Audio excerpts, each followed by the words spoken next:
Maharishi, do your teachings or beliefs bear any relation at all to yoga?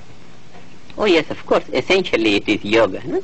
It is the mind which is brought to the field of being, the union of the outer aspect of life with the inner aspect which is bliss consciousness.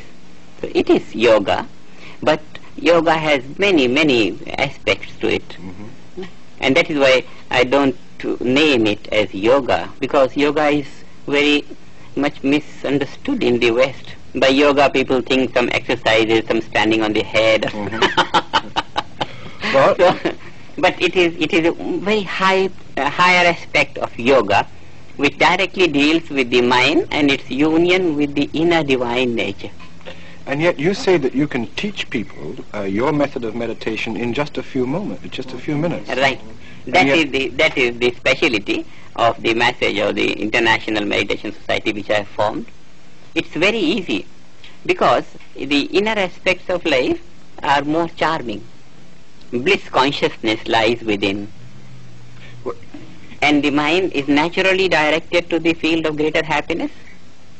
How does this affect a person then, mentally or physically? It brings anchorage to his outer life of activity. A ship always tossing on the surface of the water, and when it is anchored, it becomes stable. So if the mind is not anchored to the inner state of being, then the life will always be under stress and strain. If the man working in the market is not anchored with the bank, yes. But how does one then practice this bliss consciousness, you said, a term you used? Yes. And we don't think of bliss consciousness or anything. We don't think of anything. In this meditation, what I call transcendental meditation, the mind experiences the subtle state of the thoughts and arrives at the source of thought.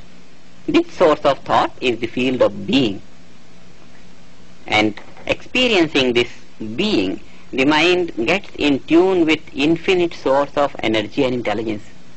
Mind comes out much fresher, much more intelligent, much more dynamic.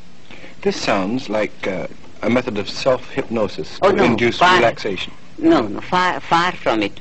Hypnosis is running away from the reality.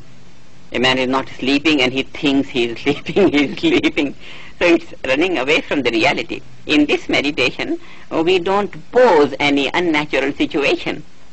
The mind very calmly and quietly and very positively experiences the subtle state of the thought, arriving at the subtlest state of the thought, experiencing the source of thought, which is the being. Now you've said this a couple of times. What exactly do you mean, the source of thought? See, the thought rises as an air bubble rises from the bottom of the sea, and as it comes up, it becomes bigger and is appreciated on the surface as a bubble. Mm-hmm. Thought rises from the deepest level of the mind, and as the bubble of thought rises up, it becomes bigger and bigger and bigger, and then coming up on the conscious thinking level, it is appreciated as a thought. In this practice of transcendental meditation, the mind experiences the subtler states of the thought and arrives at the source of thought. And as the surface activity of the conscious mind contacts the deeper levels of the mind, then the thought waves become much more powerful. And to what end? To what benefit? Full capacity of the mind begins to be used for every thought. A wave on the surface is so deep, it has that much strength. If it makes connection with the deeper level of water, every wave becomes strong. So the mind thinks, whatever he thinks is the level of his conscious mind. But if the conscious mind contacts the deeper levels of the mind, then every thought wave will become very, very powerful. And this is directly to enable a man to use his full mental potential. You know, in psychology people say these days that man uses only a small portion of his mind. Mm-hmm. Now this transcendental meditation is a way to enable a man in a very easy manner to begin to use his full mental potential. The whole personality becomes powerful. At the same time, more peaceful and happy.